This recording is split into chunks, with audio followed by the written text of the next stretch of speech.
रीत, कैसी चल रही है preparation? Done with the consolidation? Completely done था। SOFP, SOPL, SOFP, SOPL, associates and disposals, group this almost done. And interpretation हो गया। Very good. बाकी रैप्टर्स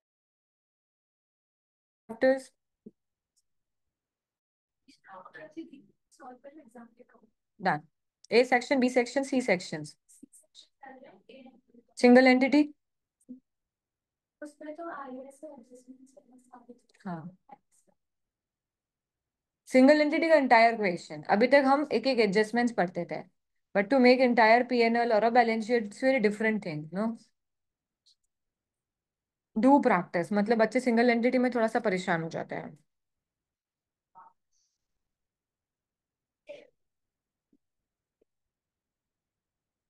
यस एवरीवन, कल क्या स्टार्ट खत्म किया था? Cash flow. Praful you message में कि आपको लीज वाला एडजस्टमेंट नहीं समझ में आया, if I am not, interest वाला। Okay, what's your doubt? Next chapter का, मतलब नेक्स्ट क्वेश्चन का, जो मैंने एग्जाम में दिया था आपको, मतलब होमवर्क में दिया था। रेस्ट ऑफ द क्लास बाकी सबका टी वाई वन का first point, T Y one का फर्स्ट पॉइंट। चलो लेट।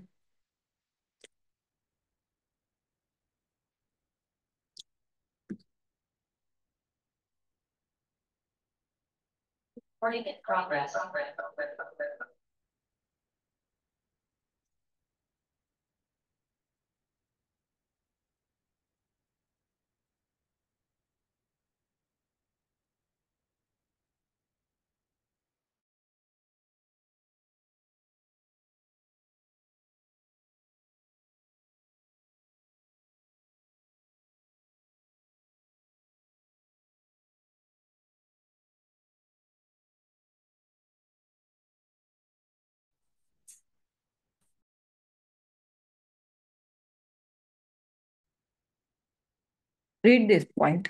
ऑन 1 अक्टूबर 2002, किसी ने भी किया ये पॉइंट? बना? Very good. Rest of the class, Mehak, किया ही नहीं क्वेश्चन? मैंने तो बोला था कल करके आना होमवर्क। अच्छा, आप आए ही नहीं थे, नहीं आए थे ना? पर ऑनलाइन तो अटेंड किया था सेशन। बाकी रेस्ट ऑफ द क्लास किसी ने भी किया या नहीं किया ये क्वेश्चन? ट्राई किया? बना फर्स्ट पॉइंटर? नहीं बना। बन गया? नहीं बना। बना नहीं। रितोष, पार्थ, क्वेश्चन ही ट्राई नहीं किया कि फर्स्ट पॉइंटर नहीं बना? क्वेश्चन ही भूल गए थे?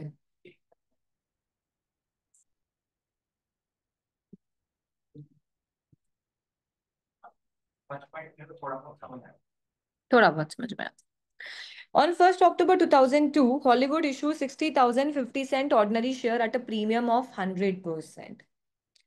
प्रीमियम ऑफ 100% मतलब जो उसकी प्राइस होगी, कहना इसे वो 100% उसने प्रीमियम, मतलब डबल प्राइस। अगर $1 प्राइस है तो उसने $2 चार्ज किए, one for share capital and one for premium. Yes और no? So ordinary share at a premium 50 cent की बात हो रही है। सो कैन आई से उसकी पर शेयर प्राइस ही $0.50, और इसको 100% प्रीमियम किया तो 0.50, तो कैन आई से $1 उसने share premium total issue price है उसकी। यस और no? The proceeds were used to finance the purchase and cancellation of all its 10% loans. तो आपने जो भी आपका इनफ्लो है, what ever the amount, inflow कितना रहा? कैन आई से 60,000 का इनफ्लो हुआ, जिसमें 30,000 शेयर कैपिटल के नाम से लिया, शेयर प्रीमियम के नाम से 30,000 लिया। यस और no? Yes, ma'am. So that 60,000 is used against for the repayment or a cancellation of 10% loan note.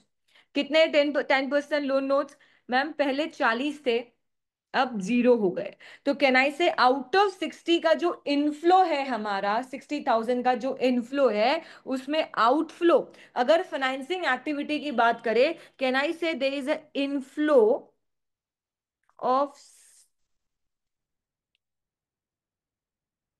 Share issued, कितना? यहां तक सेटल्ड। एंड मैम उसके अगेंस्ट में ऑब्वियसली आपने लोन नोट्स का पेमेंट किया है, so it's outflow of financing activity, not a investing activity. तो आउट ऑफ 60,000 आपने 10%, क्योंकि फर्स्ट उसने क्या बोला है, 10% लोन नोट्स का रीपेमेंट किया, तो कितने का पेमेंट किया? पहले opening balance is 40 and closing balance is 0, तो ऑब्वियसली पूरे 40 का रीपेमेंट किया होगा, यस और no? And some of its 5% loan notes, 5% loan notes का भी कुछ किया। आपके पास रिमेनिंग बैलेंस कितना बचा? 20,000। और देखो 349 में से अगर उसने 329 का क्लोजिंग बैलेंस है तो कितना रीपे किया है? 20,000। तो कैन आई से हमने 12%, कौन से 5% लोन नोट्स में से कितना पेमेंट कर दिया? यस और no? Yes. A bonus issue of 1 for 10 shares held was made on 1st November 2002. All shares in issue qualified for the bonus shares. Timeline बनाओ। मैम टाइमलाइन की जरूरत है क्या? बना लो। क्या हुआ? क्यों? अरे उसने इशूड के बोला है कि टोटल नंबर ऑफ शेयर्स बोला है? आपने करंट में कितने शेयर इशू किए उस पे थोड़ी बोनस दे रहा है, अभी तक जितने शेयर्स है उस पे बोनस दे रहा है। तो क्या ओपनिंग में शेयर्स इशू कैपिटल नहीं है 300 की? ये इस पे बोनस नहीं देगा क्या? यस और नो? यस और no? Yes ma'am. So ma'am सबसे बेस्ट तरीका होता है एक बार टाइमलाइन बना दो ताकि आपको ये मालूम पड़ जाए बोनस इशू पहले के हैं या बाद के हैं। तो हमारा फाइनेंशियल ईयर क्या है?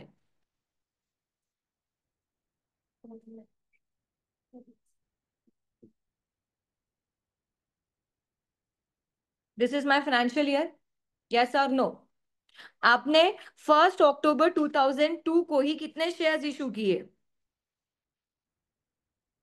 60,000 शेयर्स इशू किए, यस और नो? Yes ma'am. और मैम उसने कब बोनस इशू दिए? 1 नवंबर को। कितने दिए? 1 for 10। ठीक है। तो ये तो नए इशू है, पुराने कितने हैं बताओ? पुरानी शेयर नंबर ऑफ शेयर्स कितने हैं? दिमाग लगाओ फिर। पुरानी शेयर, मैंने शेयर कैपिटल पूछे कि नंबर ऑफ शेयर्स पूछे?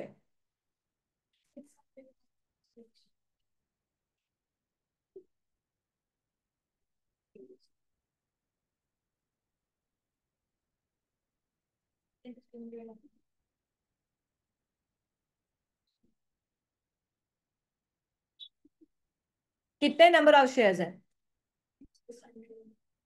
600,000, मतलब वो थाउजेंड्स में है तो 600,000 है, यस और नो? सो कैन आई से मेरे बिगनिंग ऑफ द शेयर्स 600,000 है और मैंने इशू किए 60,000, टोटल नंबर ऑफ शेयर्स मेरे पास कितने हैं? 6,60,000। और मैम 6,60,000 हर 10 के बदले एक, तो कितने शेयर्स इशू किए होंगे बोनस में? 66,000। मेरी बात थोड़ी सी भी दिमाग में बैठी? तो बोनस नंबर ऑफ शेयर्स कितने के थे? ऑब्वियसली 50 सेंट के ही दिए होंगे बोनस शेयर भी, यस और नो? तो कैन आई से 0.50 सेंट कितने के बोनस शेयर इशू हुए? 33,000 के। क्या आपको इसका पैसा मिला? नहीं, फ्री में इशू किए। तो आपने क्या किया होगा? शेयर प्रीमियम अकाउंट से पैसा निकाला और कहां ट्रांसफर कर दिया? शेयर कैपिटल में, यही किया होगा, यस और नो? चल, अब क्या बनाएंगे, शेयर कैपिटल और शेयर प्रीमियम का एक लेजर बना ले साथ में, ताकि ओपनिंग क्लोजिंग इशू ट्रांसफर सबका मिला के जो बैलेंसिंग फिगर आएगा वो नए शेयर इशू हो जाएंगे। यस और नो?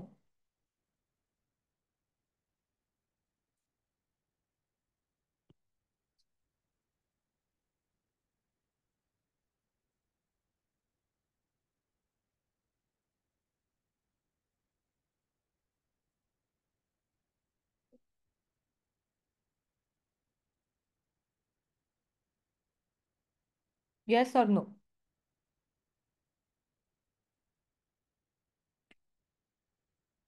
363 प्लस 89 कितना होता है?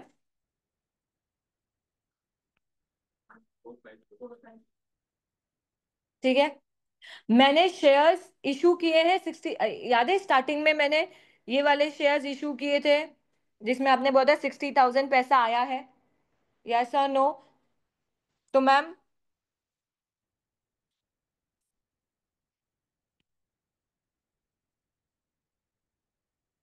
शेयर इशूड किए कितने के, पैसा आया? यस और नो? मैम फिर हमने बोनस शेयर इशू किए थे 66 के, और ये शेयर प्रीमियम से 66 जाएंगे, अकाउंट में बढ़ेंगे भी अकाउंट में कम भी होंगे। यस और नो? क्योंकि दोनों लेजर साथ में बन रहे हैं। अब निकालो बैलेंसिंग फिगर।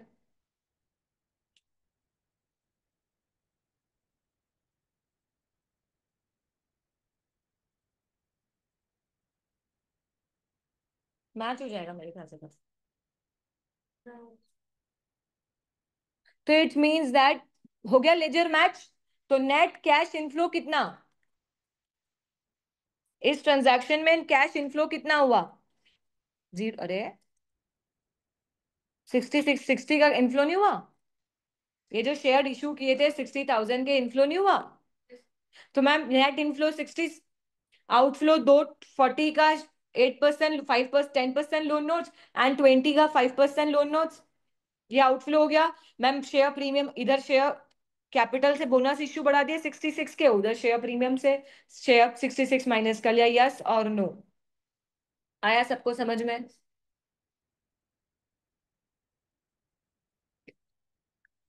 नहीं आया? क्या समझ में नहीं आया?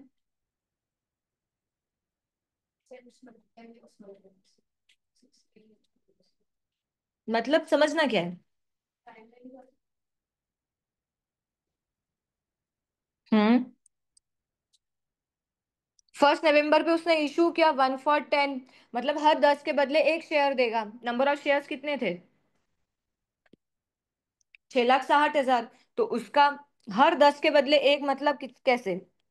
6,60,000 नंबर ऑफ शेयर्स थे, हर 10 के बदले एक, तो कितने आए? 66,000 शेयर्स इशू किए उसने। और कितने के किए होंगे? 0.50, क्योंकि हमारी शेयर प्राइस 0.50 ही है। दे रखा है ना क्वेश्चन में, 50 सेंट। तो आपके आपने कितने के मतलब शेयर कैपिटल कितने से बढ़ेगी? 33,000 से। पर पैसा तो लोगों से नहीं मिलेगा, तो आप शेयर प्रीमियम के हेड से करते हो, तो इसकी जनरल एंट्री क्या हो जाती है? अरे इस ट्रांजैक्शन की जनरल एंट्री होती है डेबिट शेयर प्रीमियम, कितने से? और शेयर कैपिटल बढ़ानी है, तो क्रेडिट शेयर कैपिटल कितने से?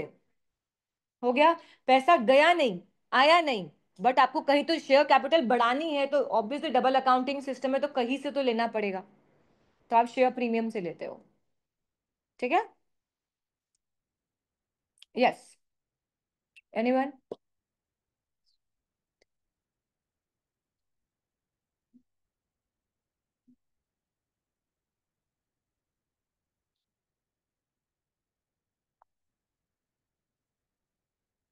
अरे बैलेंस शीट में ही अक्रूवल्स का बैलेंस दे रखा है। दे रखा है। अब वो अक्रूवल्स क्या उन्होंने स्पेसिफाई किया कौन से अक्रूवल्स है? नहीं। It can be interest payable, it can be salary payable, it can be rental payables, it can be electricity payable, it can be anything. तो उसने बोला है आउट ऑफ दैट अक्रूवल्स, मतलब closing is opening is 33 and closing is 36। उसने बोला है the accrual balance includes interest payable of 33,000 at 30 September 2002। मतलब ये जितना भी बैलेंस है आपके अक्रूवल्स का, उसमें से, मैं ये नहीं बोल रही पूरा 33, उसमें से 33,000 इंटरेस्ट पेबल से है। सो अगर मैं इस अमाउंट को वाइफरगेट कर दूं, तो मैम इसमें इंटरेस्ट पेबल है 33 का, तो बाकी रिमेनिंग जीरो हो गया ऑब्वियसली। ठीक है, यस और नो?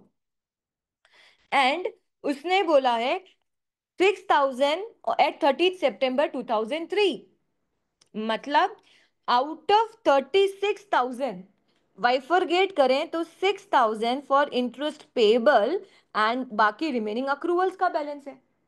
तो अक्रूवल्स का अगर अदर देन इंटरेस्ट पेबल देखे तो अक्रूवल्स का बैलेंस क्या? Opening zero, closing 6,000।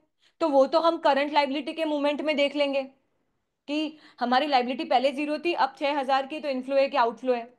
क्या है? क्या है? अक्रूवल्स का पहले जीरो है, अब 6,000 है, इनफ्लो है कि आउटफ्लो है? आपकी लाइबिलिटी बढ़ रही है, मतलब पैसा आउटफ्लो, सॉरी इनफ्लो, पैसा जा नहीं रहा है, और पैसा जा नहीं रहा है तो ऑब्वियसली वो आपका इनफ्लो है, यस और नो? ठीक है। अब मैम इंटरेस्ट पेबल, मैंने आपको क्लियरली बोला था पहले इंटरेस्ट पेड ऑपरेटिंग एक्टिविटीज में क्लासिफाई होता है, अब कहाँ होता है? Financing activities. बनाओ लेजर। ओपनिंग बैलेंस कितना दे रखा है? 33,000। क्लोजिंग बैलेंस कितना दे रखा है? 6,000। यहां तक सेटल्ड है। अब मैम पीएनएल में देख लेते हैं, कहीं ऐसा लिखा तो नहीं है इंटरेस्ट पेबल? अब देखो इसने लिखा है इंटरेस्ट कॉस्ट, पीएनएल में कितना कॉस्ट चार्ज किया? 19। तो आपने डेबिट किया होगा फाइनेंस कॉस्ट। देखो, इंटरेस्ट आप जब डेबिट करते हो तो या तो आप उसको कैश के अगेंस्ट में पे करते हो, या तो उसकी लाइबिलिटी खड़ी करोगे। अब ऑब्वियसली लेजर दे रखा है, तो ये कहाँ गया होगा? इंटरेस्ट पेबल अकाउंट में, और फिर वहां से सेट हुआ होगा। तो इंटरेस्ट पेबल अकाउंट में एसओपीएल से कितना आया? कितना था? 19,000। नो, नहीं, सिर्फ 19। नहीं, फिर 33 लिखो, इसको 33 लिखो, इसको 6 लिखो, और इसको 19 लिखो। अब आपका जो भी बैलेंसिंग फिगर आएगा वो इंटरेस्ट पेड आ जाएगा। 46 डन। आया समझ में सबको ये ट्रांजैक्शन? क्या आप फिर से बताऊं? ओपनिंग दे रखा था 33, बोल रखा है ना उसने कि ओपनिंग बैलेंस है इंटरेस्ट पेबल का 33। क्लोजिंग बैलेंस दे रखा है 6, उसने दे रखा है बुक्स में, ये देखो। Accrual balance includes interest payable, opening balance 33,000 and 6,000 is a closing balance। तो opening closing दे रखा है, पीएनएल में मूवमेंट दे रखा है, पीएनएल का मूवमेंट ट्रांसफर करेंगे, लेजर का बैलेंस आएगा, यस और नो? आया समझ में? Yes ma'am. Anything else?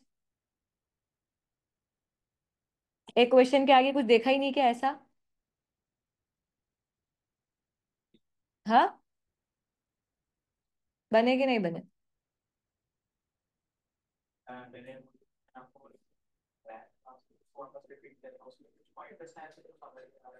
कौन से? कौन सा वाला? कौन सा क्वेश्चन? कौन सा? Again repeat. Test your understanding. नहीं, नहीं, एग्जाम्पल वन, कौन सा पार्ट समझ में नहीं आया?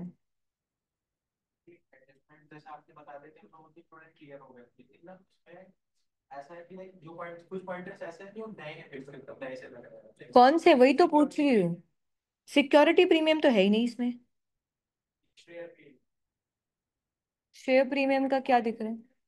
एक बात सोचो, आपको शेयर कैपिटल का कोई अदर पॉइंटर नहीं दे रखा, कुछ भी नहीं दे रखा, नोट्स मतलब एडिशनल नोट्स में कुछ नहीं दे रखा, पीएनएल में कुछ नहीं है, ओपनिंग और क्लोजिंग दे रखा है, तो उसका डिफरेंस या तो नए शेयर कैपिटल इशू की हो गई होगी, या तो शेयर पेमेंट किया होगा, यस और नो? तो इधर अगर शेयर कैपिटल में कोई पॉइंटर नहीं दे रखा तो ऑब्वियसली क्लियर है ना कि ओपनिंग बैलेंस 246,500 है एंड क्लोजिंग बैलेंस इज 306,500। तो क्या शो हो रहा है? पैसा गया होगा कि आया होगा? शेयर्स इशू किए ना, तो इट्स इनफ्लो, और इनफ्लो कहाँ जाएगा? इक्विटी का फाइनेंसिंग एक्टिविटी है तो फाइनेंस में जाएगा। सिमिलरली शेयर प्रीमियम है, शेयर प्रीमियम का कुछ अदर पॉइंट नहीं दे रखा है, तो लेजर का ओपनिंग और क्लोजिंग से ही फिगर आउट करना है कि पैसा आया है कि गया है। अगर ये आपको पॉइंटर्स देते हैं तो you should make a ledger, और if they not giving you any pointers तो what you have to do, opening and closing का डिफरेंस, अगर ओपनिंग इसमें ओपनिंग कम है और क्लोजिंग ज्यादा है, इट्स मींस पैसा आया होगा, आपने नए शेयर्स इशू किए होंगे, और अगर वाइस वर्सा है तो आपने बाय बैक किया होगा, पैसा गया होगा। आया? एडजस्टमेंट क्या करेंगे? किसका? ये वाला एडजस्टमेंट?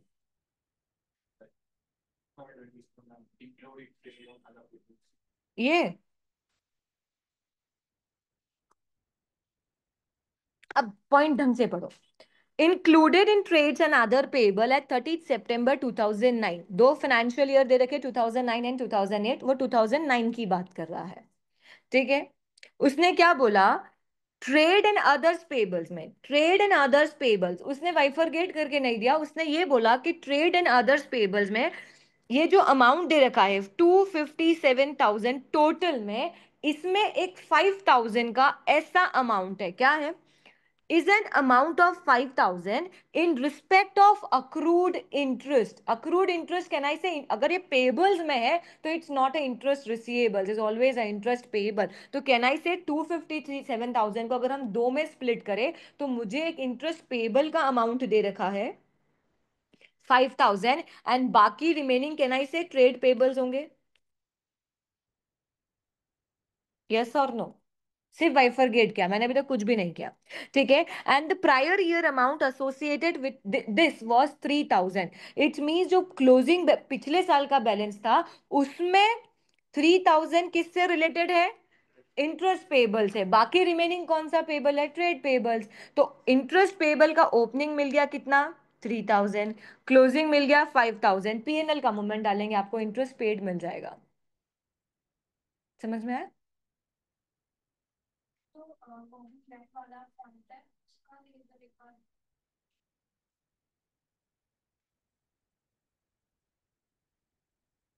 सीवायू टू में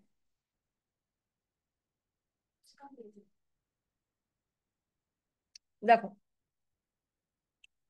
सिंपल सा कॉन्सेप्ट, सिर्फ लेजर से चलेंगे, कॉमन सेंस में चलते हैं, फिर बाद में समझेंगे इसको कहाँ प्लस माइनस करना है। Government grants and government grants, क्या फर्क पड़ता है नॉन करंट है के करंट में? हम तो एक ही लेजर बनाएंगे। हमने गवर्नमेंट ग्रांट्स का, अब ये लाइबिलिटी साइड है तो ऑब्वियसली क्रेडिट बैलेंस दे रखा होगा, तो लिखो गवर्नमेंट ग्रांट्स कितना आया मैम? 75 + 20 कितना आया? क्लियर? फिर गवर्नमेंट ग्रांट्स की बात करें।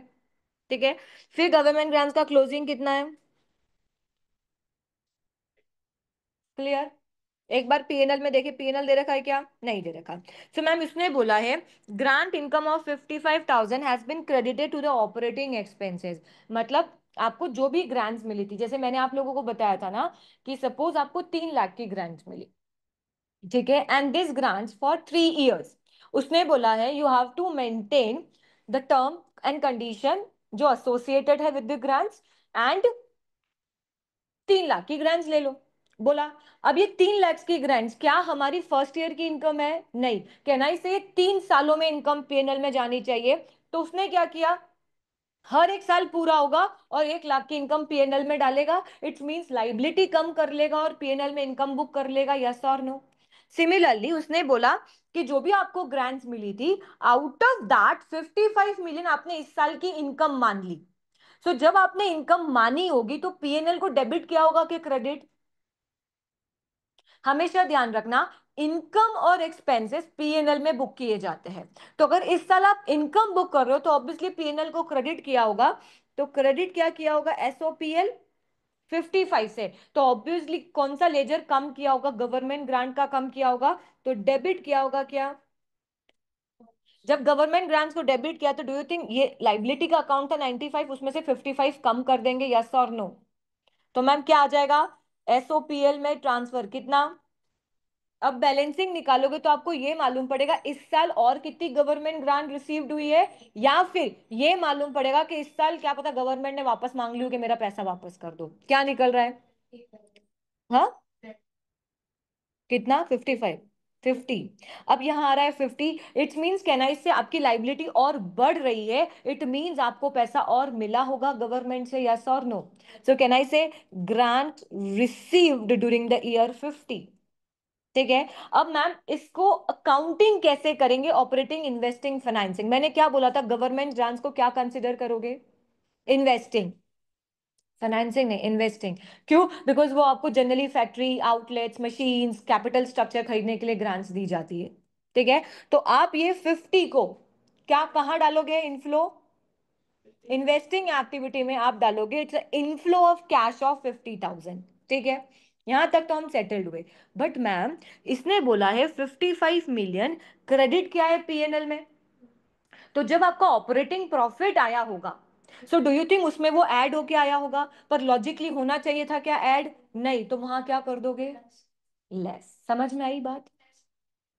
जब ऑपरेटिंग, आप सोचो, जब आपने पीएनएल का ऑपरेटिंग प्रॉफिट लिया, तो डू यू थिंक उसमें ऐड होके आया है? क्योंकि उसने ऑपरेटिंग एक्सपेंसेस में डाला है, तो ऐड हो गया होगा, आपका प्रॉफिट बढ़ गया होगा। तो डू यू थिंक प्रॉफिट बढ़ना चाहिए था क्या? कहाँ क्लासिफाई होना था? इन्वेस्टिंग में। तो आप क्या करोगे? लेस कर दोगे। यस और नो? बैठा लॉजिक? वेरी गुड पर। यस। देखो, कैश फ्लो की जितनी ज्यादा प्रैक्टिस करोगे, जितने लेजर्स बनाओगे, हम उतने ही पॉलिश होंगे। आपको पता है, एक मोनोटोनस स्टेप्स है। लेजर में कुछ अलग नहीं है। ओपनिंग बैलेंस दे रखा होगा, क्लोजिंग बैलेंस दे रखा होगा, पीएनएल का मूवमेंट दे रखा होगा, जो बैलेंसिंग निकलेगा वो या कैश रिसीव्ड होगा या कैश पेड होगा। हर लेजर सेम कॉन्सेप्ट पे रन करता है। ठीक है, बट जितना ज्यादा प्रैक्टिस करेंगे, जितना ज्यादा आराम से चीजों को पढ़ेंगे। हमारा तरीका क्या होता है? बहुत बड़ा क्वेश्चन है, पैनिक हो गए। दूसरा, धन धन धन धन क्वेश्चन पढ़ने की आदत होती है कि एक बार पढ़ के तो देखे पूरा। क्यों पढ़ना है पूरा? किसने बोला है कि पूरा पढ़ के एक बार देखो और फिर करो?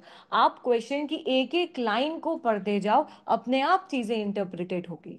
ऐसी कोई हार्डकोर इंग्लिश नहीं है, या ऐसी कोई लैंग्वेज नहीं है जो मतलब इतनी लेमन, बहुत लेमन लैंग्वेज है।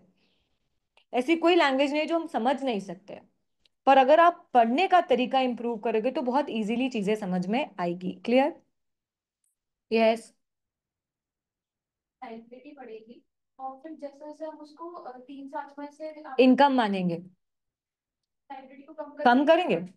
अब जैसे कॉमन सेंस की बात सोचो। आपने, आपको कोई पैसा एडवांस में मिल गया। ठीक है, जैसे मुझे आप लोगों की क्लास लेनी है, मुझे ये पैसा एडवांस में मिल गया। ठीक है, अब एक बात सोचो, क्या ये मेरी अर्निंग है? अभी मैंने सर्विस दी ही नहीं है, अभी तक नहीं दी। तो मैं क्या करूंगी? कैश रिसीव्ड करूंगी और क्रेडिट कर दूंगी एक लाइबिलिटी के, मेरे पास एडवांस में पैसा पड़ा है। क्योंकि जब तक मैं अपनी सर्विस नहीं दे दूंगी, क्या आप कभी भी आपका पैसा वापस मांग सकते हो। ठीक है, हो गया खत्म। फिर जैसे जैसे मैंने अपनी सर्विसेज देती गई, अपनी परफॉर्मेंस ऑब्लिगेशन सेटिस्फाइड करती गई, मैं उसका पार्ट अपनी रेवेन्यू में मानती जाऊंगी। तो सिमिलरली, जब गवर्नमेंट ग्रांट आपको विद द 3 इयर्स कंडीशन दी गई है, तो आज तो आपकी इनकम नहीं है, 0 डे पे मिली, तो आपने एक लाइबिलिटी खड़ी कर दी। जैसे 1 साल पूरा हुआ, मतलब आपने 1 साल गवर्नमेंट की कंडीशन पूरी कर दी, तो आप उसका एक हिस्सा आपकी इनकम मान लोगे। Incomes and expenses always as SOPL items. हम एसओपीएल में profit loss incomes and expenses दिखाते हैं। अगर हम बैलेंस शीट की बात करें तो एसेट्स लाइबिलिटीज और इक्विटी, इसके बियॉन्ड कुछ भी नहीं आता बैलेंस शीट में। अब कोई भी रैंडम ट्रांजैक्शन उठा के देख लो, इन तीनों आइटम के अलावा कोई बैलेंस शीट में आएगा ही नहीं। जैसे आपने कोई खर्चा किया, ठीक है, अब वो खर्चा या तो आपके एसेट से एडजस्ट होएगा। कैसे? मैम, खर्चा किया, कैश से पेमेंट कर दिया, हो गया एसेट से एडजस्ट। Yes ma'am. या फिर वो आपकी लाइबिलिटी बन जाए, खर्चा किया, पेमेंट नहीं किया, तो आपने एक लाइबिलिटी क्रिएट कर दी। तो बैलेंस शीट में तो आएंगे 3 ही आइटम, इसके बियॉन्ड नहीं जा सकते। और जरूरी नहीं है डेबिट एक्सपेंसेस क्या है तो क्रेडिट भी एक्सपेंसेस ही होंगे। डेबिट एक्सपेंसेस तो क्रेडिट कुछ भी हो सकता है, क्रेडिट लाइबिलिटी भी हो सकती है, क्रेडिट कैश भी हो सकता है, क्रेडिट कुछ भी हो सकता है। ठीक है, किसी ने मुझसे कल एक क्वेश्चन पूछा था, मैम अगर all the expenses should be debited in the SOPL, तो हम टैक्स वाले को क्रेडिट क्यों कर रहे हैं? पूछा था। नहीं आया समझ में? क्या आ गया? मुझे वो क्वेश्चन मिल गया जो मैं आप लोगों को कराना चाह रही थी। मैंने आप लोगों को बोला था इसकी थ्योरी पढ़ के आना। पढ़ी? आई समझ में? बेसिक थ्योरी है, कोई हार्डकोर थ्योरी नहीं है। जब हमने चैप्टर स्टार्ट किया था तो कुछ मैंने अंडरस्टैंडिंग वैसे ही उसी समय दे दी थी कि अगर आपका इन्वेस्टिंग एक्टिविटीज का कैश ज्यादा आउटफ्लो है, तो इट डजंट मीन यार कंपनी नेगेटिव में जा रही है। इट शोज दैट कि कंपनी फ्यूचर के लिए इन्वेस्ट कर रही है। ऑब्वियसली आउटफ्लो ज्यादा है तो आपने कोई एसेट खरीदा होगा, और कोई एसेट खरीदा होगा तो ऑब्वियसली आप फ्यूचर में उससे अर्निंग कमाओगे, और आपके अपने आप ही ऑपरेटिंग प्रॉफिट या अपने ऑपरेटिंग एक्टिविटीज में कैश फ्लो दिखने लगेगा। सिमिलरली अगर आपको इन्वेस्टिंग एक्टिविटीज में बहुत ज्यादा इनफ्लो दिखता है, तो आपको बहुत क्या हो जाना, एक्टिव हो जाना पड़ेगा, अपने आप को जेम्स बॉन्ड बनाना पड़ेगा कि यार there is something happening in the company, that's why companies diluted their assets to realize more cash. It's mean companies might have the financial crisis or a cash crisis. ठीक है, done. Yes ma'am, मुझे वो question मिला था पुरानी book में, एक minute.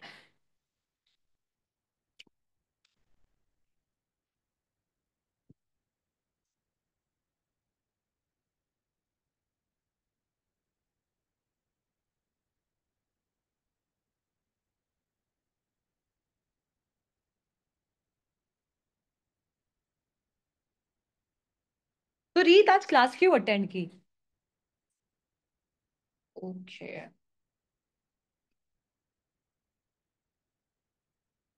बाकी rest of the chapters complete हो गए अच्छे से? फिर almost done with exam kit, no?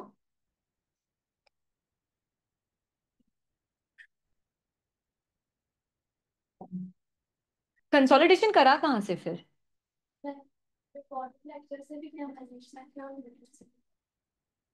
आ गया ना समझ? सेम एडजस्टमेंट एफए में तो फिर पूरा कंसोलिडेशन थोड़ी है।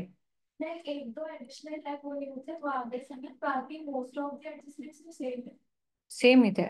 इंटरप्रिटेशन में कंसोलिडेशन देखा?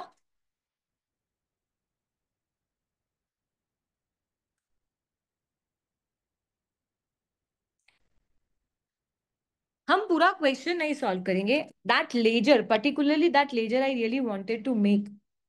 ठीक है। देखो पहले अपन पूरा पीएनएल और बैलेंस शीट देख लेते हैं। ठीक है। नॉन करंट एसेट्स है जिसमें इंटेंजिबल एसेट्स है, प्रॉपर्टी प्लांट एंड इक्विपमेंट है, ऑब्वियसली ओपनिंग क्लोजिंग दे रखा होगा, साल भर का डेप्रिसिएशन लगाएंगे, रिवैल्यूएशन गेन होगा तो रिवैल्यूएशन गेन कर देंगे, write off use of asset, sale कुछ भी होगा तो इस सारे लेजर में हम उस चीज को इनकॉर्पोरेट करते हैं, यस और नो? ठीक है। इन्वेंट्रीज है, रिसीवेबल्स है, कैश है, कुछ भी ऐसा नहीं है। शेयर्स रिटर्न नहीं, मतलब हमको पूरा क्वेश्चन नहीं पढ़ना है, अब लॉजिकली इस पे आओ। टेंजिबल नॉन करंट एसेट्स, मुझे ये लेजर आपको बनाना सिखाना था। This includes land which was revalued during the surplus of, चलो पहले तो लिखो, लेजर बनाओ, प्रॉपर्टी प्लांट एंड इक्विपमेंट का ओपनिंग एंड क्लोजिंग बैलेंस।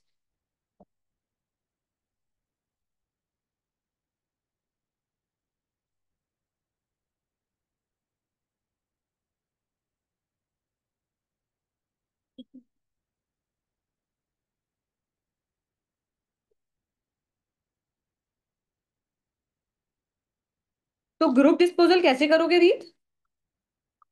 पहले, क्योंकि ये ध्यान रखना, पहले ग्रुप डिस्पोजल नहीं पूछा जाता था, है ना, अब पूछा जाता है। हाँ, पहले क्योंकि अगर पुरानी बुक होगी ना तो उसमें लिखा होगा कि ग्रुप डिस्पोजल सिर्फ दो या ए सेक्शन या बी सेक्शन में पूछा जाता है, बट ऐसा है नहीं, अब ग्रुप डिस्पोजल सेक्शन सी में पूछा जाता है। यस। लिखा ओपनिंग एंड क्लोजिंग। कोई बोलेगा ना कि वापस दिखाओ ओपनिंग एंड क्लोजिंग, तो दिखाऊंगी नहीं, लिख लिया सबने? अब रीड दिस क्वेश्चन। जो भी आपका बैलेंस है, it includes land which was revalued giving a surplus of 170 million during the period. क्या है ये? क्या है? परचेज नहीं, हाँ मतलब डेबिट साइड ऑब्वियसली। क्या है, आपने एक लैंड को रीवैल्यूएट किया, और रीवैल्यूएट करने के उसने बोला है सरप्लस, इट्स मींस आपने एसेट्स का वैल्यू बढ़ाया है, तो कहना है इसे रीवैल्यूएशन गेन है, और एसेट्स का वैल्यू बढ़ाया है तो आप क्या करोगे, डेबिट करोगे, कितने से?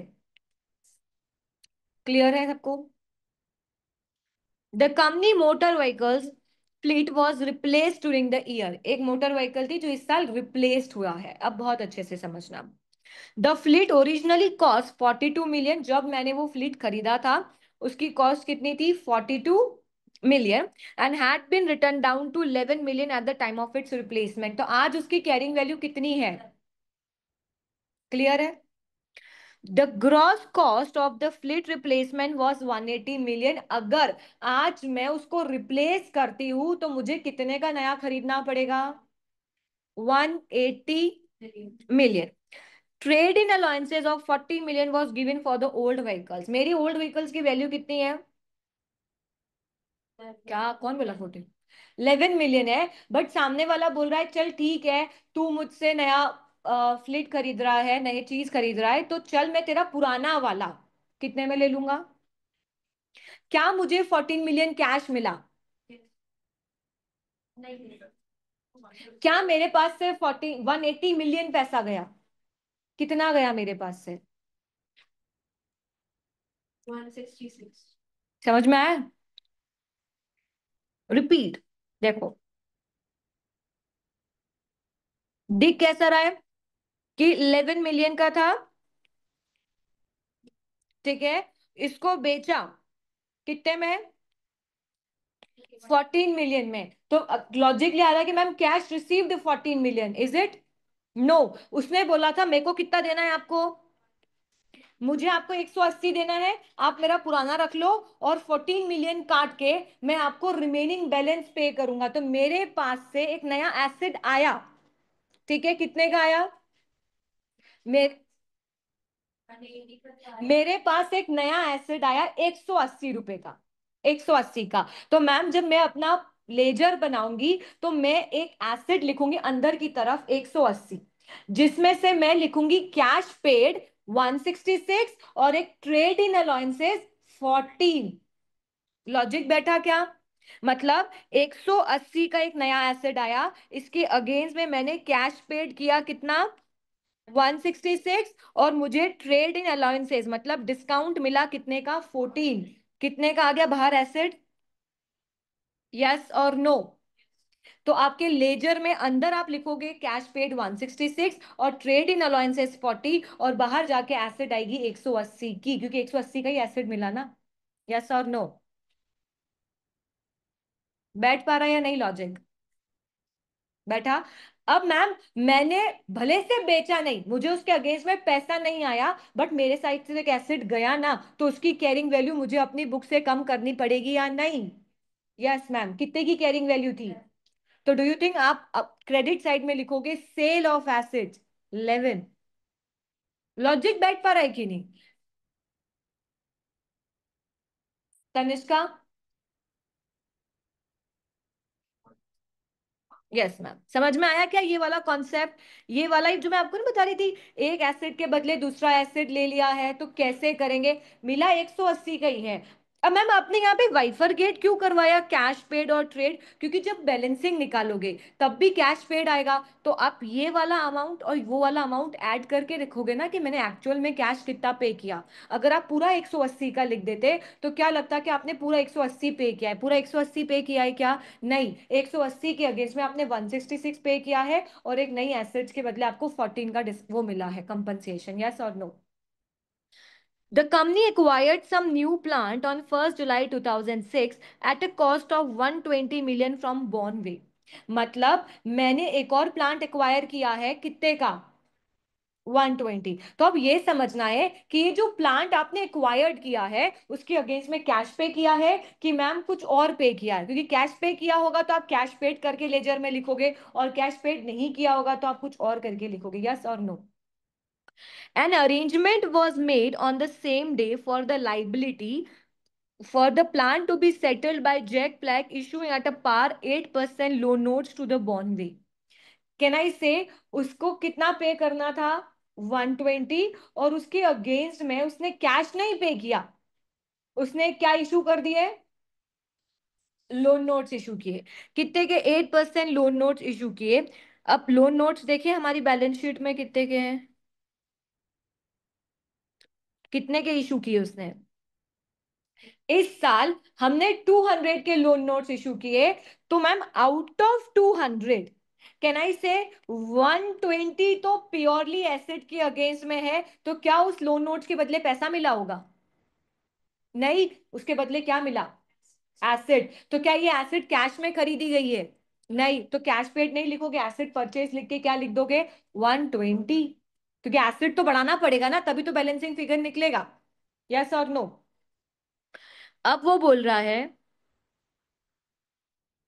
The value by which the loan notes exceeds the liability for the plant was received from Bonway in cash. मतलब उसने 200 के लोन नोट्स इशू किए थे, जिसके अगेंस्ट 120 का एसेट मिल गया, तो इसके बदले कैश रिसीव्ड हुआ क्या लोन नोट्स के अगेंस्ट, बट बाकी जो रिमेनिंग 80 थे, डू यू थिंक वो लोन नोट्स मैंने जब मार्केट में इशू किए उसके अगेंस्ट में मुझे कैश मिला है? तो मैम फाइनेंसिंग एक्टिविटीज में कैश इनफ्लो होगा 80 का, यस और नो? लॉजिकली भी बैठ पा रहा है या नहीं?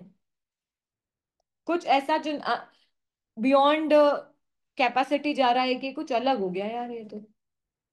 नहीं आ रहा है ना समझ में? जिस पॉइंट पे लगे ना नहीं आ रहा तो प्लीज मुझे बताना, I will explain you again. ठीक है, हो गया खत्म। अब बैलेंसिंग फिगर निकालो।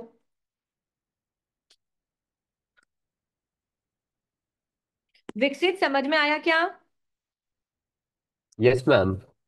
ओके। कैश और पैसेट एक बार बताइए ना, 180 का जो था, जो 166 प्लस 14 में डिस्ट्रीब्यूट करा था, ये वाला। देखो, आपने क्या किया, 180 का एसेट खरीदा, ठीक है? अब ऑब्वियसली सामने वाले को आपको 180 देने थे, बट इंस्टेड ऑफ गिविंग 180, आपको उसने क्या बोला कि वह चल पुराना एसेट जो है उसका मैं 14 दे दूंगा। तो आपको कैसा दिख रहा है कि 14 आया होगा और मैंने 180 दिया होगा, पर ऐसा हुआ नहीं। उसने क्या बोला, 14 लेस करके ही आपने पेमेंट किया है। तो मैम कैश पेमेंट क्या 166 का, और पुराने के बदले ट्रेड अलाउंसेस मिल गया, और 180 का मेरा एसेट आ गया। यस और नो विक्सित? आया समझ में क्या? यस। तो बोलो कितना आया? 191 है ना? ये आपका बैलेंसिंग आया। क्या यही कैश पेड है क्या केवल? नो मैम, 191 तो जो रिमेनिंग एसेट्स है, और एक एसेट हमने खरीदी थी 166 की जो हमने कैश पेड किया था, यस और नो? तो टोटल कैश आउटफ्लो कितना? 357। लॉजिक बैठा? क्यों मैंने उस एसेट को 180 ना लिखा के कैश पेड और ट्रेड अलाउंसेस करके उसको अलग अलग बाइफरगेट किया, ताकि जब आप कैश पेड का टोटल लगाओ तो एक तो जो बैलेंसिंग आया वो तो पे किया ही, और एक 160 भी पे, 166 भी पे किया है, यस और नो? तो नेट आउटफ्लो कितना हुआ? पर क्या इनफ्लो हुआ 14 का? भले से आपने एसिड बेचा है, पर वो उस पेमेंट के अगेंस्ट में एडजस्ट हुआ है, तो मैम कोई इन्फ्लो नहीं लिखेंगे हम सेल्स एसेट। यहां तक सेटल्ड हो? Yes ma'am. अब एक लॉजिक और बताती हूँ, ठीक है? आपकी बुक्स में एसेट कितने का था, बेचा कितने में? तो अनड्यू एक प्रॉफिट रिकॉर्ड किया होगा, और ये प्रॉफिट कहाँ रिकॉर्ड किया होगा? एसओपीएल में रिकॉर्ड किया होगा। ऑपरेटिंग में profit from non current asset 3 million, yes और नो? तो जब हम ऑपरेटिंग एक्टिविटी करेंगे, सो can I say you have to reduce that profit from operating profit, yes और no? So it means making a single ledger, it gives effect in your financing activity, investing activity as an operating activity. Ma'am financing activity में कैसे आया? अरे loan notes 200 के थे, 120 उसके against में issue किए, तो 18 का दिखा ना कैश इनफ्लो आया। ऑपरेटिंग इन्वेस्टिंग का तो आ ही गया कि कितने का एसेट्स का आउटफ्लो हुआ है, और ऑपरेटिंग में क्या चला गया? Profit on sale of non current assets. बात समझ में आई? एक लेजर बनाना है, तीनों एक्टिविटीज लिखनी है, और साइमल्टेनियसली पोस्टिंग करना है, नहीं तो भूल जाओगे कभी क्योंकि इसने कहीं भी जिक्र किया क्या आपने एसेट प्रॉफिट में बेचा? पर अकाउंट्स में तो प्रॉफिट लिखा होगा ना कहीं तो लिखा ही होगा। एसेट 11 से कम की, उसके अगेंस्ट में 14 रिकॉर्ड किया, तो 3 का तो प्रॉफिट रिकॉर्ड किया ही होगा, यस और नो? लॉजिक बैठा? ओके।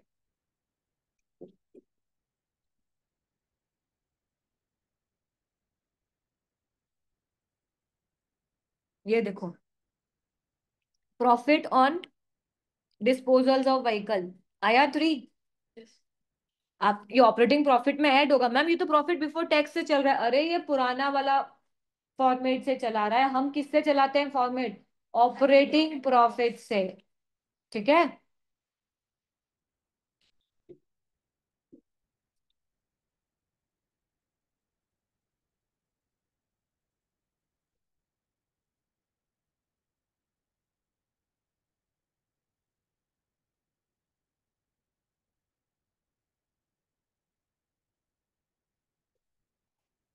बाकी रिमेनिंग क्वेश्चंस देखे थे क्या?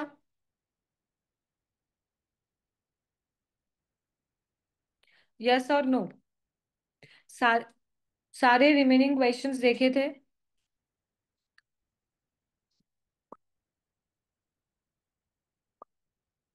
या हाँ, या तो हाँ होगा या तो ना होगा। अब गर्दन ऐसे झूम रही है तो समझ में नहीं आ रहा है कि आधा देखा है कि आधा नहीं देखा है। तो यस और नो बोलो। क्यों नहीं देखे?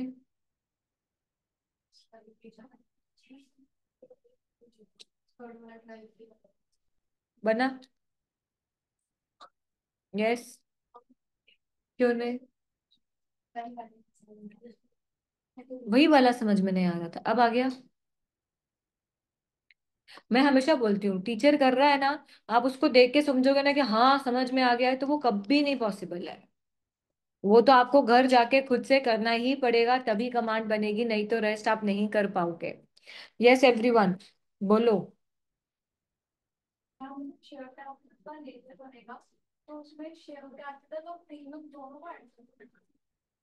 क्योंकि दोनों एक ही चीज है, तो आप दोनों को, आपको भी बाइफरगेट नहीं करना पड़ेगा।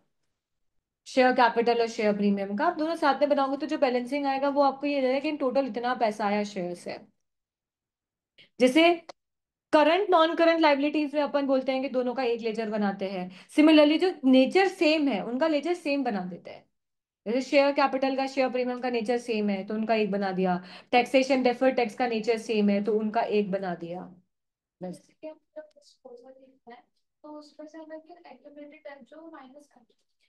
एक बात सोचो, आप यहाँ जो एसेट्स का वैल्यू ले रहे हो वो तो कैरिंग वैल्यू पे ले रहे हो, मतलब उसकी कॉस्ट माइनस डेप्रिसिएशन और उसके बाद का वैल्यू ले रहे हो। तो यहाँ आप उसकी कॉस्ट कैसे ले सकते हो? वो एसेट कभी खरीदा गया होगा 4-5 साल पहले, उसको डेप्रिशिएट किया होगा और उसके बाद की ही तो वैल्यू इसमें ऐड हुई होगी। तो फिर आपको अक्यूमुलेटेड डेप्रिसिएशन लेस करके ही तो वैल्यू लिखनी पड़ेगी यहाँ पे, कैरिंग वैल्यू ही तो लिखनी पड़ेगी। ये कैरिंग वैल्यू है तो everything is on carrying value. अगर ये कॉस्ट पे होता तो आप अक्यूमुलेटेड डेप्रिसिएशन माइनस ना करके यहाँ पे इसको कॉस्ट पे लिखते हैं। डन? यस और नो? कैश फ्लो की तो खुद से प्रैक्टिस करनी ही पड़ेगी, मैं कितना ही करा दूंगी, जब तक हम प्रैक्टिस हम लेजर नहीं बनाएंगे हमको नहीं आएगा समझ में। रीट लीज में क्या डाउट था?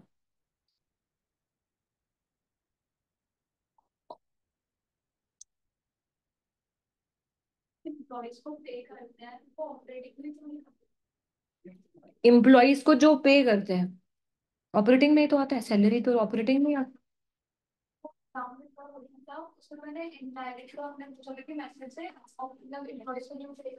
आप इनडायरेक्ट मेथड सॉल्व कर रहे हो।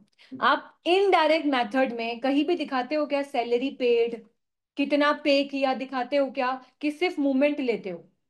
मूवमेंट लेते हो, इसलिए डायरेक्ट मेथड में कैसा होता है, जैसे आपकी पीएनएल में लिखा है सैलरी, तो आप क्या लिखोगे, आपके बैलेंस शीट में ओपनिंग और क्लोजिंग सैलरी का लेजर दे रखा होगा, और पीएनएल डालोगे तो आपको मालूम पड़ जाएगा उस साल कितना पेड किया है। डायरेक्ट मेथड में आप वो पेड बैलेंस दिखाते हो, salary paid, interest paid, electricity paid, सब दिखाते हो। यहाँ पे हम नहीं दिखाते, वी आर अज्यूमिंग कि अगर उनका लेजर नहीं है तो दे आर ऑलरेडी पेड, इसलिए उनको नहीं लेस करते हैं ना ही ऐड करते हैं। हाँ, इनडायरेक्ट वे में तो आप सिर्फ मूवमेंट लेते हो, ओपनिंग क्लोजिंग के मूवमेंट्स लेते हो। तो आप सोचो जिनका लेजर नहीं दे रखा, ठीक है, और वो आइटम पीएनएल में तो आया होगा, जैसे सैलरी का लेजर में नहीं दे रखा, मतलब बैलेंस शीट में कोई ओपनिंग और क्लोजिंग नहीं दे रखा, बट पीएनएल में कहीं ना कहीं तो सैलरी पे की होगी, तो वी आर अज्यूमिंग कि वो पेड है, इसलिए उसको नहीं ऐड करते हैं नहीं लेस करते हैं, सीधे ऑपरेटिंग प्रॉफिट से लिया, मतलब जो एक्सपेंसेस माइनस हो चुके वो सही है, सिर्फ मूवमेंट वाले जो लेजर्स बचे उनका मूवमेंट लेते हैं। इसीलिए जो इनडायरेक्ट मेथड होती है उसमें हम डायरेक्ट चीजें नहीं दिखाते कि हमने एम्प्लॉय को कितना पे किया, हमने रेंटल्स कितना पे किया, कहीं भी आया कि रेंटल्स पेड, वैसा। हम सिर्फ लेजर के मूवमेंट पे चलते हैं, इसलिए। यस। गवर्नमेंट ग्रांट को ऑपरेटिंग में क्यों भी लेते हैं? गवर्नमेंट ग्रांट्स को ऑपरेटिंग में जनरली इसलिए नहीं लिया जाता कि we are assuming they are given for the grants for, जैसे अगर हम उसकी बात करें, जैसे मैंने बताया था पीएनएल में अंडरलाइन कोर ऑब्जेक्टिव दिया जाता है, तो भले से उसने मशीन खरीदने के लिए दिया है या प्लांट खरीदने के लिए दिया है, बट हमारा अंडरलाइन ऑब्जेक्टिव क्या, बिजनेस चलाना। इसलिए ग्रांट मिला है, तो इसलिए वो हम पीएनएल में तो ऑपरेटिंग में क्लासिफाई करते हैं। बट दिया क्यों है? मशीन खरीदने के लिए, एसेट्स खरीदने के लिए। और हम कैश फ्लो में कहाँ क्लासिफाई करते हैं? मशीन खरीदना, बिल्डिंग बनाना, इन्वेस्टिंग एक्टिविटी, इसलिए उसको इन्वेस्टिंग एक्टिविटीज में क्लासिफाई किया जाता है।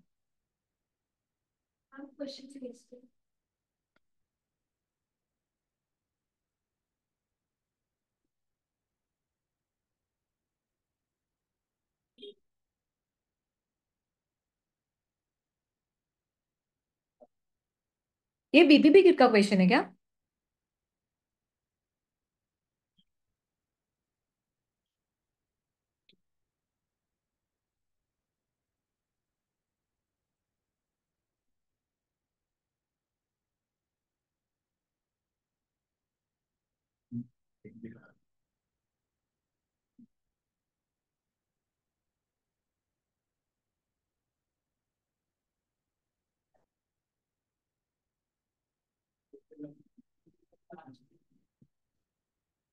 इसको मैं अगर फर्दर एक्सप्लेन ना करूँ तो आप ये समझो, हमने दो तरह के ट्रांजैक्शंस पढ़े थे। If it is sale, if it is not cell.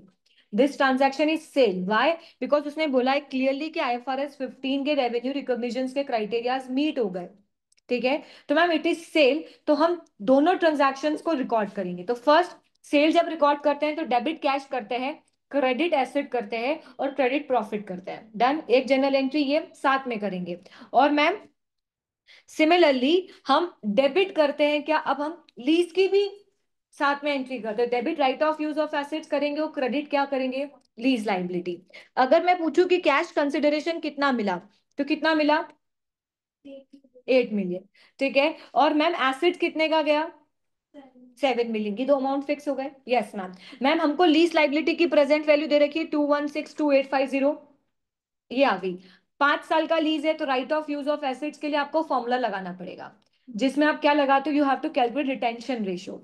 तो start with the carrying value in your book, multiply by. हम्म इसमें तो वो प्रॉफिट तो जो राइट हम ट्रांसफर करते हैं उसके प्रपोर्शनेटली निकालते हैं ना प्रॉफिट। अब इसने क्या, इसने ट्रांसफर कितना किया? प्रॉफिट। गलत किया ना, तो वो अपन को जो एक्चुअल प्रॉफिट आना है वो प्रॉफिट ट्रांसफर होना चाहिए, तो जो डिफरेंस होगा उसको आप रिवर्स करोगे। मतलब जो रिटेन करा उसका एडजस्टमेंट होगा। हाँ, प्रॉफिट हमारा बैलेंसिंग निकलेगा इस पूरी सिचुएशन में, तो आपका प्रॉफिट उतना ही बुक होना चाहिए और आपने कितना बुक किया? 1 मिलियन, तो जो डिफरेंस होगा उसको आपको रिवर्स करना पड़ेगा। Yes everyone? सब एक दूसरे की शक्ल क्या देख रहे हो? कोई दूसरा टॉपिक, कुछ किसी टॉपिक में डाउट? क्योंकि आज कंसोलिडेशन स्टार्ट नहीं कर सकते हैं। हाँ यार, अपडेट आ गया क्या? मैंने तो देखा ही नहीं यार। Excuse me, ma'am. Excuse me, ma'am. Yes yes yes.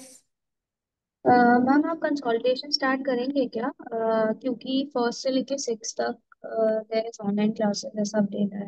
Yeah, I know that, but I have to start consolidation. There is no option for me to not to start. Everything is complete. Though theoretical chapters, there is no sense to start that chapter. There is no sense to start that chapters, huh? Then we can just restart the syllabus and then from seventh maybe we can start with consolidation. Evening में भेज देना, Yes. Evening में भेज देना। पूरा slot चलता है, पूरा एग्जाम्स के, इन बच्चों के जो एग्जाम, पर कौन से ग्रुप में आया है? ओके, क्या अपडेट है? 1 to 6 इज कंप्लीट ऑनलाइन।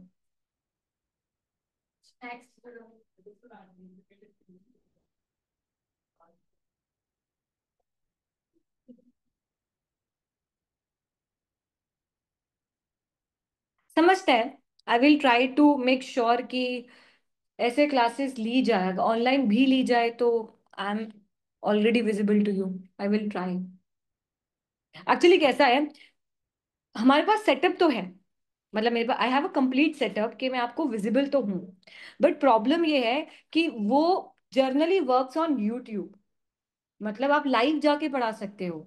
ठीक है, बट यूट्यूब में पढ़ाने में दिक्कत, लाइव में दिक्कत ये है कि मैं आपकी वॉइस नहीं सुन पाऊंगी। You have to type and I have to see and go through with each and every message. तो जब मैं पढ़ा रही हूँ तो वो कॉन्सेंट्रेशन और फिर reading your chats is not possible to do simultaneously. Otherwise I will try to manage. रुको, मैं करती हूँ आज फिगर आउट कि कुछ ऐसा किया जा सकता है क्या, कि अपन जूम से जाके ही ऐसे ले ले कि आपको कैमरे में स्क्रीन विजिबल हो, मैं विजिबल हूं. यस. हाँ, options like Discord again repeat. Discord के टाइप में possible. That I don't know. I am very bad at. Manish sir, तो मनीष सर कितने से दिखते हैं?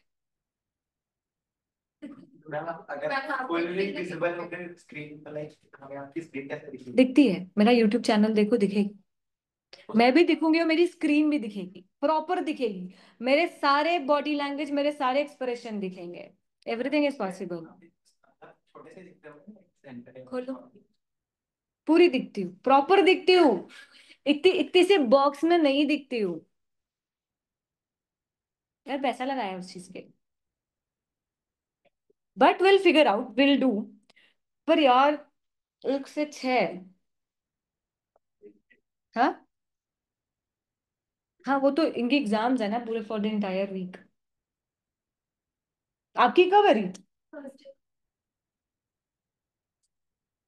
रेडी स्टडी को के नाम. न्यू बैच कब स्टार्ट होगी? आफ्टर 8 सैप्टेम्बर.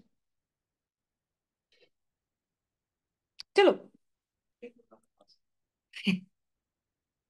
मेरे घर आ जाओ. मेरे सबसे बेस्ट, मुझे ट्रेवल ही नहीं करना पड़ेगा. चल एक चीज. अब देखो, we are done with almost our syllabus. ठीक है, ऑलमोस्ट. कुछ भी नहीं बचा है. सिर्फ कंसोलिडेशन बचा है और एक इंटरप्रिटेशन बचा है. पर अब बस वही डिलेमा है कि एक हफ्ता पूरा वेस्ट हो जाएगा यार कंसोलिडेशन में.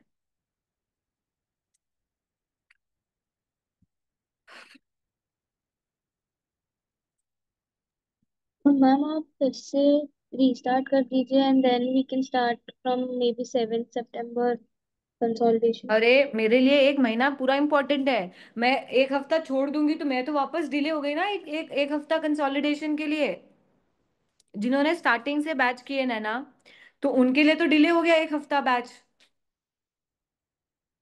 Yes ma'am. क्योंकि तो वो नहीं पॉसिबल है ना.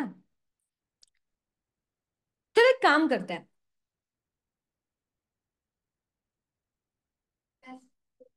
हाँ, अगर मुझे पता होता ना तो मैं भी कैश फ्लो नहीं लेती, मैं कंसोलिडेशन स्टार्ट कर देती. कैश फ्लो ऑनलाइन पढ़ लेते थे. पूरा नहीं होता, बट एटलीस्ट मेन भी नहीं होता. कंसोलिडेशन में पूरा ही मेन है, बट एटलीस्ट आप लोग विजिबिलिटी के साथ पढ़ पाते हैं. चलो फिगर आउट करेंगे. चलो एक बात, 5 मिनट और 10 मिनट सेशन चलाते हैं, देन विल वाइंड अप, क्योंकि अब कुछ बचा नहीं है मेरे को पढ़ाने का आज. अब मैं आपको एक चीज बताती हूँ.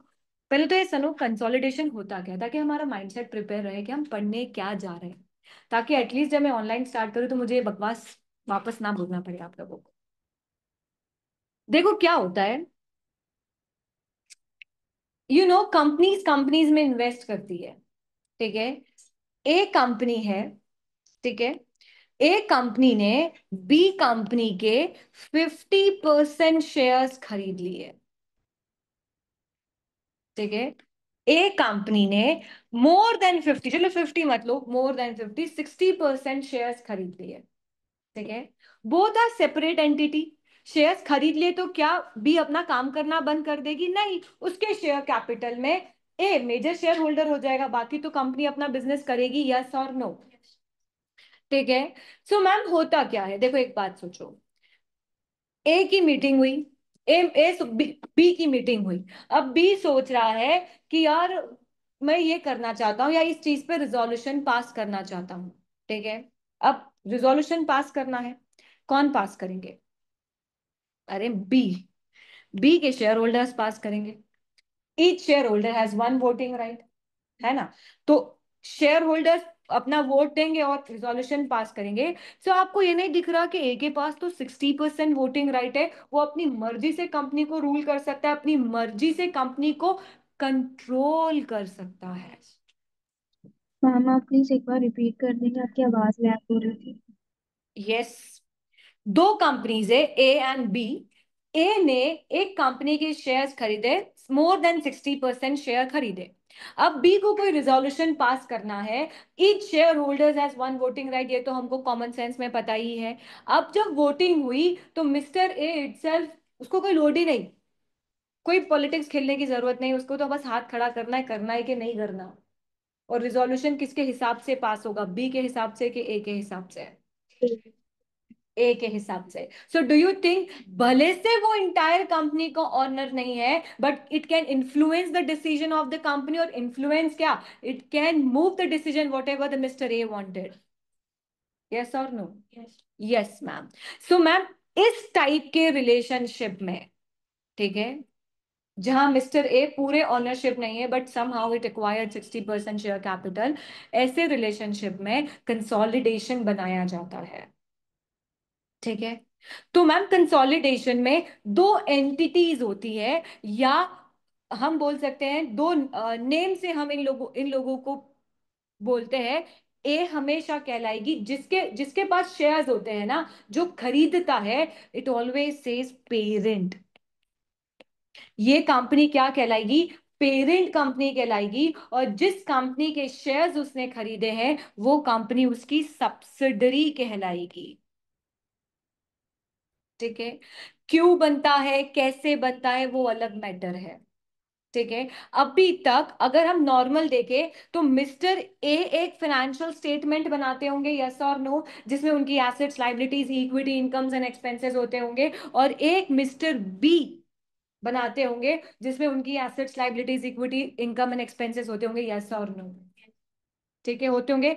तो अगर हम नॉर्मल देखें तो दोनों के पास इंडिपेंडेंटली फाइनेंशियल स्टेटमेंट होते होंगे, बट कंसोलिडेशन बोलता है अरे भाई तेरा 60% राइट है ना, तो वो कंपनी तेरी ही है, तू ओन करता है उस कंपनी को, तो उसके जितने भी इनकम्स है, जितने भी प्रॉफिट्स है, जितने भी एसेट्स है, वो तेरे हैं। और वो तेरे हैं तो वो तेरे फाइनेंशियल स्टेटमेंट में दिखने चाहिए, यस और नो? दिखने चाहिए। तो मैम एक इंडिविजुअल फाइनेंशियल स्टेटमेंट तो वही फाइनेंशियल स्टेटमेंट होता है जो आप सीख के आए हो, जिसमें रेवेन्यू, इनकम्स, एक्सपेंसेस, पीएनएल बनाते हो, बैलेंस शीट बनाते हो। मिस्टर ए भी वैसे बनाएंगे, मिस्टर बी भी वैसे बनाएंगे। ये तो एक इंडिविजुअल फाइनेंशियल स्टेटमेंट हुआ। फिर वो बोलता है अरे भाई तेरे 60% शेयर्स है ना, तो अब तू क्या बनाएगा, consolidated financial statement. It means mister A की बुक में खुद की तो दिखेगी ही एसेट्स, पर मिस्टर बी की भी एसेट्स दिखेगी। कंसोलिडेट मतलब अब ये मान लो कि ये दोनों अलग नहीं, एक है, सिंगल एंटिटी है। अगर सिंगल एंटिटी होती तो क्या दोनों की एसेट्स, लाइबिलिटीज एक में दिख रही होती? बिकॉज एक बात सोचो, मैंने 60% शेयर्स एक्वायर्ड किए, मतलब उसकी सारी एसेट्स, लाइबिलिटीज, इनकम्स, एक्सपेंसेस, सब पे मेरा 60% राइट है। मैं सारे डिसीजन, कंट्रोल, सब कुछ इन्फ्लुएंस कर सकती हूँ। मैंने याद है आपको बोला था, अगर आप किसी चीज को कंट्रोल कर पा रहे हो, जैसे बाहर कार खड़ी है, क्या वो आपकी एसेट है? नहीं, पर अगर वो आपके कंट्रोल में तो इज योर एसेट और नॉट? है ना? तो अगर वो आप उसको कंट्रोल कर पा रहे हो तो it's your entity, not the separate entity. Clear? तो मैम दोनों कंपनी अपना इंडिविजुअल, ऐसा नहीं है कि आप कंसोलिडेशन बना रहे हो या उसने 60% एक्वायर कर दिया है तो मिस्टर बी अपने हिसाब से बिजनेस नहीं कर सकता। मिस्टर बी करेगा, वो बिजनेस चला रहा है, उसका भी फाइनेंशियल स्टेटमेंट बनेगा। मिस्टर ए भी अपना फाइनेंशियल स्टेटमेंट बनाएंगे, but for for their users, for their financial statement के users, for their shareholders, वो एक कंसोलिडेशन फाइनेंशियल स्टेटमेंट भी बनाएंगे जिसमें वो दोनों को मर्ज करके दिखाएंगे, यस और नो? ठीक है, तो अब जो हम टुमारो ऑनवर्ड्स, या जब 1-2 तारीख जब भी हम मिलेंगे, तब हम जब पढ़ना स्टार्ट करेंगे तो हम क्या करेंगे पता है, हम इन दोनों का कंसोलिडेशन सीखेंगे। इंडिविजुअल तो बनेगा ही, अब ये मत समझना कि कंसोलिडेट कर रहे हैं तो मिस्टर बी कभी अपना फाइनेंशियल स्टेटमेंट नहीं बनाएंगे। मिस्टर ए के भी 40% शेयर होल्डर्स दूसरे हैं, तो वो इंडिविजुअल फाइनेंशियल स्टेटमेंट तो बनाएंगे ही, बट मिस्टर ए इंडिविजुअल भी बनाएंगे और क्या बनाएंगे, कंसोलिडेटेड। क्यों? ताकि उसके शेयर होल्डर्स को पता चल पाए कि उसके उसकी उस एसेट पे, मिस्टर बी की भी एसेट पे मेरा 60% राइट है। यस और नो?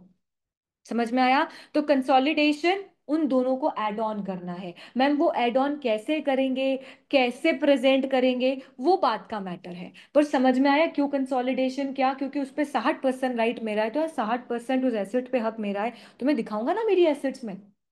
यस और नो? ठीक है मैम। अब ना कंसोलिडेशन की बहुत सारा थ्योरेटिकल पार्ट भी है। ठीक है कि यार मैम मिस्टर ए हॉस्पिटल का बिजनेस करते हैं और मिस्टर बी जो उनकी सब्सिडरी है वो होटल्स का बिजनेस करती है, तो क्या कंसोलिडेशन होगा?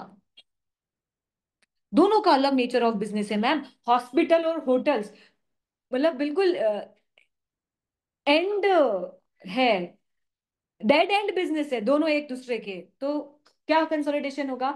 तो हमारी बुक्स बोलती होगा। सिर्फ 3-4 कंडीशंस दे रखी है जब कंसोलिडेशन नहीं होगा। रेस्ट आपका कौन सा भी बिजनेस हो, आपकी 6 सब्सिडरी हो, अलग अलग बिजनेस है, तो भी कंसोलिडेशन करना है।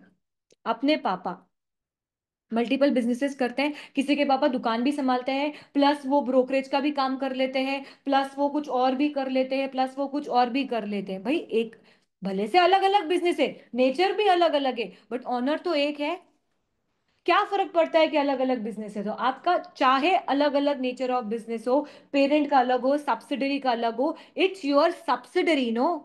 If it is your subsidiary you have to make the consolidation. Am I clear? और कंसोलिडेशन हम कौन से आईएफआरएस में सीखते हैं? IFRS 3 business combination. Am I clear? Done? ठीक है। अब हम नेक्स्ट क्लास में कंसोलिडेशन का बेसिक से स्टार्ट करेंगे। बहुत इजी है कंसोलिडेशन, थोड़ा सा प्रेजेंस ऑफ माइंड चाहिए, बाकी तो मतलब कैसा है मालूम, 6 स्टेप सीख ली बस। बस स्टेप सीख ली ना, बस वो स्टेप्स फॉर्मेट डालो, उसमें फिगर डालो और आपका आंसर आ जाएगा। सिर्फ वो 5 स्टेप्स दे दी उन्होंने, जैसे हमने रेवेन्यू में नहीं सीखा था, overall profit, gross overall profit, progress, then SOP and SOFP सीखा था। सेम 5 स्टेप्स है, वो पांचों स्टेप्स लिखो, उस पांचों स्टेप्स में डेटा डालो, आपका कंसोलिडेशन का डेटा रेडी। Ma'am, yes. ये जो कंसोलिडेशन चैप्टर आप बोल रहे हो ना, हम्म। ये कैश फ्लो स्टेटमेंट से रिलेटेड है क्या? नहीं, कंसोलिडेशन तो किसी भी चीज से रिलेटेड नहीं है। आपने अगर पुरानी कोई भी क्लास अटेंड नहीं की हो तो भी कंसोलिडेशन समझ में आए, क्योंकि इसका पुराने जीवन से कोई ताल्लुक नहीं है, बिल्कुल फ्रेशली मेड बेक्ड है। ठीक है। रीत, कौन सी 4 सिचुएशन है जब कंसोलिडेशन बनाने की जरूरत नहीं पड़ती? कंपनी का कंट्रोल नहीं होता है जब हम्म।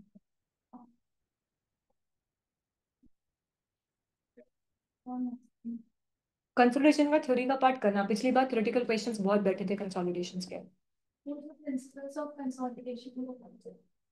मैं जनरली वो सबसे आखिरी में पढ़ाती हूँ, बट फिर ऐसा लग रहा है कि भी एग्जाम्स में बहुत थ्योरेटिकल क्वेश्चंस आए कंसोलिडेशन के। उन्होंने क्या किया, सिंगल एंटिटी का क्वेश्चन दे दिया और कंसोलिडेशन को थ्योरेटिकल में पूछ लिया कि कौन सी कंपनी कंसोलिडेशन बना सकती है या नहीं बना सकती है, कब बनाएगी, कब बोलेंगे कि कंट्रोल है। मैंने क्या बोला, कंट्रोल होना चाहिए।